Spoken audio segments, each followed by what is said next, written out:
Hola a todos, bienvenidos a Taquillando, el podcast de distribución de cine para realizadores en Centroamérica.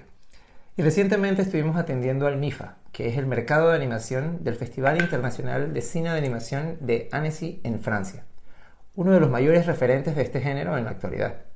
Por esta razón, quisimos aprovechar este episodio para conocer un poco más de la actualidad del género de la animación en Iberoamérica. Y para hablar de este tema, estamos muy contentos de tener como invitado a José Luis Farías, de los Premios Quirino de la Animación Iberoamericana.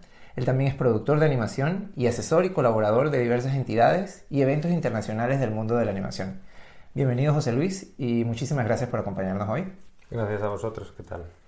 Bien, a ver, durante el festival estuve presente en el conversatorio que hicieron de los Premios Quirino, y una de las cosas que más me llamó la atención es la integración que vi que hay entre países, pero no solamente a nivel de casas productoras o de empresas, sino también de organizaciones que están enfocadas en apoyar y en impulsar la animación en cada uno de estos territorios. Eso me pareció genial. ¿Desde hace cuánto se viene dando esta integración? Esto es una cosa que es bastante reciente. Yo creo que también en lo que es la organización de los eventos y en las casas productoras está habiendo un relevo generacional. Ahora la gente que estamos, más o menos, que tenemos alrededor de entre 30 y 40 años, estamos empezando a tener un poco de poder, entre comillas, y de poder de decisión sobre todo. Y creo que venimos de una generación que estamos más en la zona de colaborar que en la zona de competir. Entonces esto sí que es verdad que sobre todo nosotros lo que estamos haciendo con los festivales y con los eventos y mercados principalmente con Pixelatel en México y con Ventana Sur, la parte de animation en Argentina, es eso, se estableció un diálogo muy fluido al principio. Y yo creo que también eso es una cosa que estamos viendo que está pasando con los productores.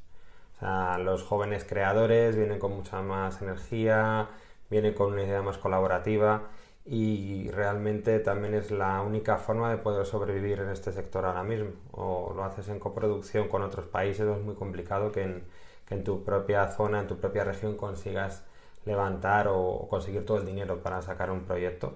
Eso es una parte económica, pero también hay una parte de talento. Claro. De encontrar profesionales específicos en cada parte de lo que es la producción, la distribución y la comercialización de las películas o de las series de animación, pues te hace falta montar un equipo y muchas veces ese equipo pues no lo tienes en tu país, o sea, tienes que mirar fuera pues nosotros por ejemplo miramos mucho a Europa, pero también se mira mucho a Argentina, a México, a Brasil. Entonces hace falta hacerlo un poco en conjunto desde el principio. Vale. ¿Y consideras también que a nivel gubernamental está empezando también a haber más apoyos? Poco a poco. La verdad que primero con los gobiernos lo que hay que hacer es convencerles de que esto es un sector y que no solamente es cultura, sino también que es industria y economía, porque se generan muchos puestos de empleo alrededor del sector de la animación. Pero eso es una labor que la verdad que cuesta porque depende también de la política que siga en cada país, de lo progresista que sea y de cómo apoye lo que es el sector audiovisual. Pues hay casos donde todo funciona muy bien, como ha sido hasta ahora en Brasil, pero desde que está Bolsonaro pues es una cosa que se ha cortado completamente y que de hecho hay una guerra abierta en contra de los creadores audiovisuales. Esto lo vimos de hecho en los pasados Quirino, cuando hubo una reunión entre todas las asociaciones de productoras de animación en Latinoamérica, donde se puso de manifiesto estos tipos de problemáticas. Sí que hay otros países que están llevando una trayectoria como un poco más sólida e incluso longeva, como por ejemplo Colombia con Proimágenes, que lleva pues muchos años ya trabajando muy bien en lo que es el sector de la animación.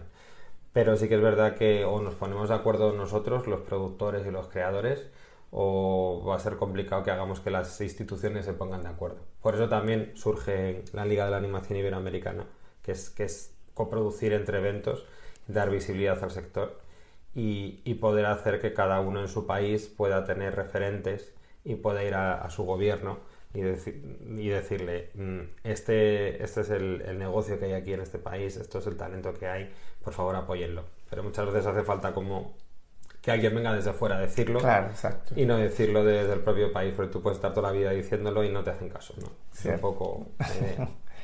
Y a este momento, en cuanto a a contenidos. ¿Cómo ves el género de animación a nivel Iberoamérica? ¿Lo ves que está emergiendo? ¿Lo ves ya consolidado? ¿Lo ves, en qué espacio lo ves? Pues nosotros tenemos una atalaya privilegiada que es España, porque en España somos latinos, pero también somos europeos. Claro. Entonces vemos los dos mundos y para mí en Europa sí que es verdad que está mucho más consolidado el sector, pero quizás parece que estamos en una zona como más de valle. O sea, ya la industria ha crecido mucho, está más o menos establecida.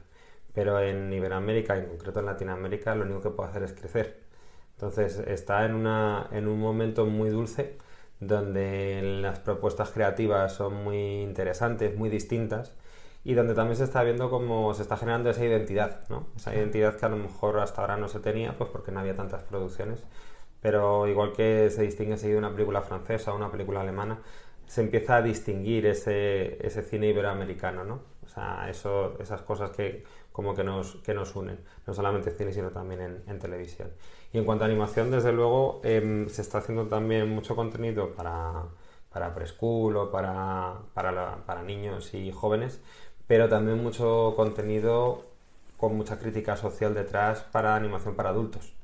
Tenemos el caso, pues, por ejemplo, Virus Tropical, que es un alegato de libertad completamente que viene desde Colombia. De Colombia, cierto. Y hay otras muchas películas que están sucediendo eso, ¿no? Se está utilizando también como una herramienta de reivindicación de la libertad y de también un poco la variedad de culturas, de elecciones sexuales muchas veces también. O sea, hay temas muy polémicos que se están tratando en animación. En animación, cierto. ¿Qué países ves que están apuntando más al género? Hombre, desde luego Brasil es una maquinaria increíble y muy potente porque también ha tenido muchísimo apoyo económico durante estos años, pero otras cinematografías, por ejemplo como la chilena, a nivel de animación ha sido muy interesante. Sobre todo aquí también un caso curioso que ha sido el ganar el Oscar con un cortometraje, con Historia de un oso, que ha hecho que los políticos y la administración se fijasen mucho más en el sector. Entonces, desde el punto de vista, lo han potenciado y lo están potenciando mucho. A mí me parece Chile que es un sector aparte que, aunque es pequeño, está muy estructurado, tiene mucha visión de negocio, salen mucho fuera los productores para coproducir. Y bueno, me parece que es una de las cinematografías más interesantes hablando ahora de animación. México también tiene bastante trayectoria, sobre todo con stop motion. Es muy curioso ver cómo en cada país como que se especializan en temáticas y también en técnicas. En técnicas específicas, sí, claro. México, por ejemplo, para mí es la cuna del stop motion en Latinoamérica. Es increíble la trayectoria que llevan desde cortometrajes. Ahora están con su primer largo, pero de cortometrajes han hecho muchísimos y muy buenos. Y por ejemplo, en Chile sí que es verdad que hay muy buen 2D. También hay un 3D bastante interesante. Entonces, digamos que cada región tiene como su especialidad, su ¿no? fuerte, Como su exacto. escuela. Claro, claro. Bueno, ya ahí veo avances. Te pregunto ahora, ¿cuáles crees que son los principales retos que tiene la industria de la animación a nivel de Iberoamérica? El primer reto, que es por lo que se montaron también los premios Quirino, es que todavía no nos creemos que somos un mercado en sí mismo. Tú haces una película en Francia y lo lógico es que la distribuyas en Alemania, en España, por toda Europa, ¿no? O sea, es como tu foco. Y luego, si tienes suerte, saltar a Estados Unidos, quizás. Pero en Latinoamérica, y en Iberoamérica en concreto, todavía no nos creemos que podamos distribuir de forma panamericana. O sea, que una película de Venezuela se puede estrenar en Panamá. De hecho, hay casos donde una película colombiana se ha estrenado en Francia antes que en Latinoamérica. Entonces, ese tipo de cosas son las que estamos un poco luchando e intentando estructurar ese sector. Que primero, por un lado, hay que trabajar al nivel de los creadores y de los productores, pues para que haya esas coproducciones. Cuando hay una coproducción entre Perú y Colombia, pues ya sabemos que por lo menos en esos dos países va a haber una distribución. Va a haber un público, exacto. Va a haber un público. Esa es la primera base. Pero luego la segunda es convencer también a los distribuidores de que distribuyen a lo largo de toda Latinoamérica. No hay ningún distribuidor potente que realmente pueda distribuir una película de forma panamericana. Que tú cierres un deal con ellos o con ellas y de repente sepas que se va a estrenar pues de los 23 países, pues a lo mejor en 15 o en 10. Eso todavía no existe y eso es lo que tenemos que también convencer a los distribuidores, que es la parte privada del negocio también, de de que eso es posible y de que hay un público cautivo. Y no solamente en Latinoamérica, sino también en Estados Unidos, porque cada vez hay más público latino allí que está demandando contenidos en castellano. Claro, y en Canadá también he notado que... En Canadá también. Entonces, también mucha emigración que ha habido allí, que sus hijos a lo mejor no se han criado en el país de origen. Entonces, los padres quieren que sigan teniendo esa cultura. Y una de las formas de adquirir esa cultura es por la parte audiovisual, y en concreto con la animación cuando son más pequeños. Entonces eso también estamos viendo que está habiendo ese cambio, esa visión y ese giro un poco de la cámara del mundo más anglosajón y del mundo más yankee a mirar a generar contenidos también para el público latino que está viviendo en estas zonas. Claro, claro. Y en ese mismo espíritu, ¿sientes que está habiendo espacio en salas comerciales, en plataformas VOD para la animación de nuestra región? ¿O todavía lo ves como algo muy de casos puntuales? Ya se está dando, pero también es eso, o sea, hablar de Latinoamérica y Iberoamérica es complejo porque cada uno tiene sus realidades. Por ejemplo, en los cines en México siguen siendo muy importantes toda la distribución a nivel de salas de cine, porque allí las películas siguen haciendo taquilla y taquilla bastante potente. Pero hay en otros países donde se está consumiendo muchísimo online. De hecho, no es raro que Netflix haya apostado por series en Chile o en México de animación antes que en Europa. O sea, hay muchas producciones que se han hecho antes allí en Latinoamérica, porque tienen muchísimos suscriptores. O sea, yo tengo una teoría que es que en Latinoamérica, precisamente por dar saltos, ¿no?, a nivel de tecnológicos y no haberse implantado del todo en la televisión por cable, y al llegar Netflix ha habido ese salto evolutivo, como que en vez de pasar por la televisión por cable como ha pasado en Europa o en Estados Unidos, allí se ha pasado de tener una televisión normal con antena directamente a Netflix. Claro, es un cambio brusco, es un de cambio cierta forma. Muy brusco, pero que se está dando y Netflix no es tonto y entonces invierte donde tiene consumidores. Por supuesto. Y ahora mismo el tema latino y el tema sobre todo en castellano y en brasileño también, en portugués, le están dando mucha importancia. Muy bien, muy bien. Bueno, y ahora hablemos un poco de los premios Quirino, ¿no? ¿Cuándo y cómo nacen los premios? Bueno, pues los premios Quirino nacen un poco precisamente por lo que estábamos comentando antes, que no hay una red estructurada entre todos nosotros. Yo llevo muchos años trabajando en animación, muchos años trabajando también en Latinoamérica, en Colombia, Chile, en México, como consultor, haciendo proyectos allá. Y era muy curioso ver que teníamos que venir a Europa o a Estados Unidos para encontrarnos en eventos que han montado los yanquis o los europeos. Entonces era una sensación un poco como en plan, pero no somos capaces de generar nosotros nuestro propio evento para conocernos y para poder empezar a hacer estas coproducciones o empezar a intentar distribuir a nivel panamericano. Entonces surge un poco la idea de ahí.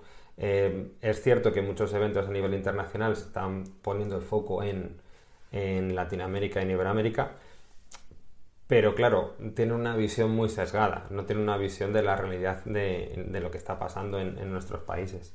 Nosotros, teniendo también eso, siendo medio europeos, medio latinos, pues teníamos una visión un poco más integradora, pero cuando montamos los premios Quirino, lógicamente no podía ser la visión de un único país, sino de varios. Por eso también se integró desde el principio a Pixelatel en México, a Ventana Sur en Argentina, y tenemos una red de embajadores y embajadoras y sobre todo colaboradores en casi todos los países de Latinoamérica, porque es muy vasto, es muy grande, entonces cada uno conoce las peculiaridades de cada sitio y sobre todo tener mucho respeto por un idioma que muchas veces se olvida en Iberoamérica, que es el portugués o el brasileño, que sí que es verdad que cuando se hace un evento iberoamericano pues como que todo se hace en castellano y el portugués se queda a un lado y no se habla en portugués, ni se traduce ni nada. Entonces nosotros siempre ha sido un empeño desde la primera edición que integrar a todos. Sí, y la verdad que lo han recibido muy bien y así pasa, que cada vez nos han llegado obras más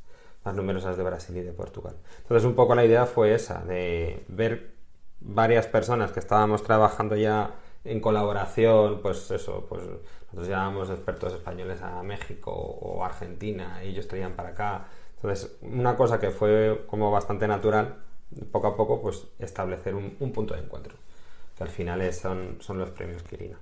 que tienen como tres patas distintas, porque nos parece muy importante, por un lado, los premios, que es una acción de relaciones públicas y de visibilidad de cara al exterior de todo el talento latino que hay, que eso muchas veces también nos ha pasado con los jurados, que traemos jurados internacionales no latinos a posta para que puedan ver lo que hay. Se nos quedan diciendo en plan, no sabía que en Latinoamérica se hacía esto. Y pues ahora ya lo saben. Claro. Y ahora sean embajadores y divulguen, ¿no? Divulguen, ¿no? Esa es la parte más de visibilidad con los premios, que también está bien poco que ese pequeño orgullo de reconocernos entre nosotros, ¿no? De decir, hombre, pues tenemos nuestros propios premios. Pero la parte más importante para nosotros es la parte de mercado, la parte de reuniones B2B entre productoras para que puedan coproducir y también traer distribuidores y televisiones del resto del mundo a que compren contenido latino. Sí, eso lo leí, estaba revisando el website. Eso ocurre dentro del marco de los premios. Dentro del marco de los premios, sí. ¿Cuántos días dura la celebración de los premios? Al final son 3 días muy intensos, donde hay pues distintas conferencias y también proyecciones. Hay acciones que son más de cara al público general y otros más de cara a los profesionales.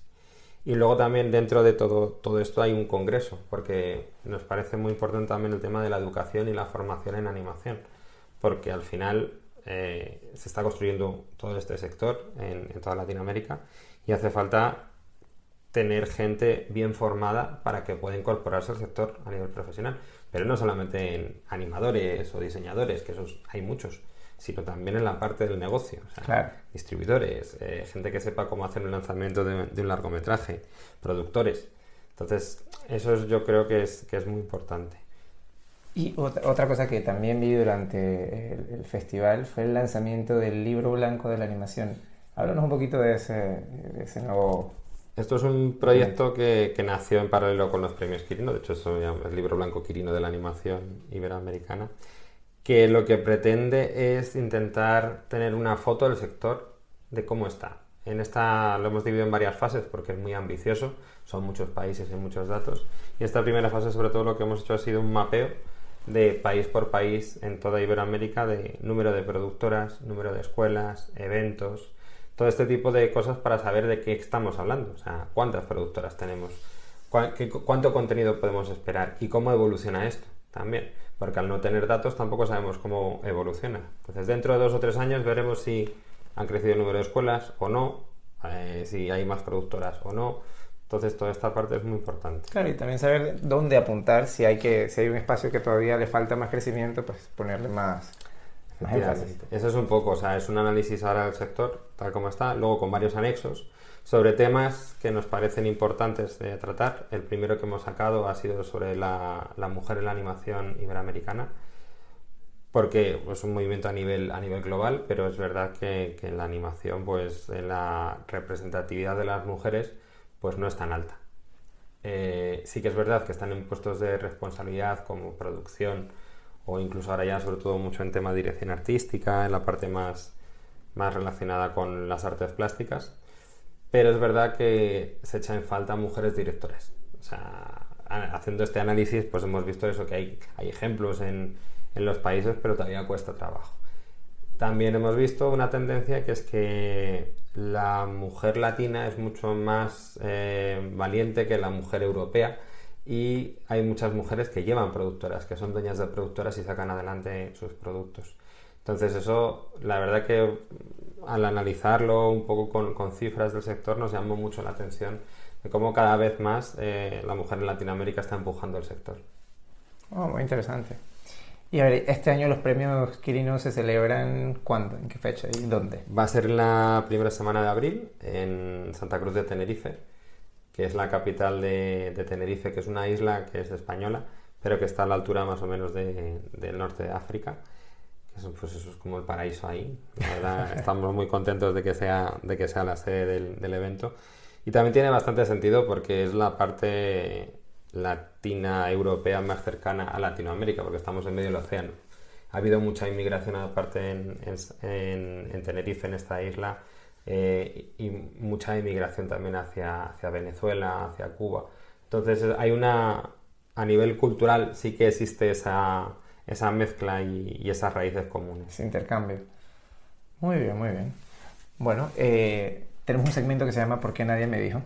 que generalmente consiste en un ranking de opciones en base a un tema. Entonces, para el segmento de ¿Por qué nadie me dijo de hoy? Le vamos a pedir a José Luis que nos dé 3 recomendaciones, en tu caso desde el punto de vista del productor, para aquellos que están empezando a desarrollar un proyecto de animación. ¿Qué le recomiendas en general para que puedan preparar un proyecto sólido que pueda llegar a las pantallas? Yo lo primero que recomendaría a todos y todas es que vayan poco a poco. O sea, hemos visto, me toca revisar muchos proyectos, hay muchas convocatorias, muchas ayudas, y hay gente que quiere hacer un largometraje sin haber hecho un corto o sin haber hecho nada antes. Entonces, el cortometraje es una plataforma muy buena de lanzamiento para testear, para saber también que se te da bien, en dónde estás, porque hay gente que no todos podemos ser directores ni directoras. Esto es así. Entonces, algunos tendremos que ser productores, otros tendremos que estar en animación, otros en diseño. Entonces, el cortometraje es una plataforma de lanzamiento muy buena y aparte una plataforma para también testear, ¿no? Testear proyectos. Eso por un lado. Y que nunca, nunca, nunca se olviden de una parte que para los artistas es desagradable, pero es la parte económica. La viabilidad del proyecto no es solamente en lo bonito que hagas tus dibujos o tus monos. Que un proyecto salga adelante significa que tiene que ser viable a nivel económico, que tiene que estar pensado para que sea comercial, para que pueda estar en las salas. Y si no, y si ya sabes que no va a ser ese punto, pues ya tienes que buscar otra vía alternativa y hacer tu obra de arte, pero ya no está dentro de esa industria. Entonces, sobre todo eso, que no olviden esa parte, y si como artistas no son capaces, que busquen a un buen productor para hacer esos proyectos. Muy bien, excelente. Bueno, te agradecemos, José Luis, por tu tiempo, por todos estos datos, y a todos ustedes, gracias por escucharnos. Esperen pronto un nuevo episodio de Taquillando, el podcast de distribución de cine para realizadores en Centroamérica. Hasta la próxima.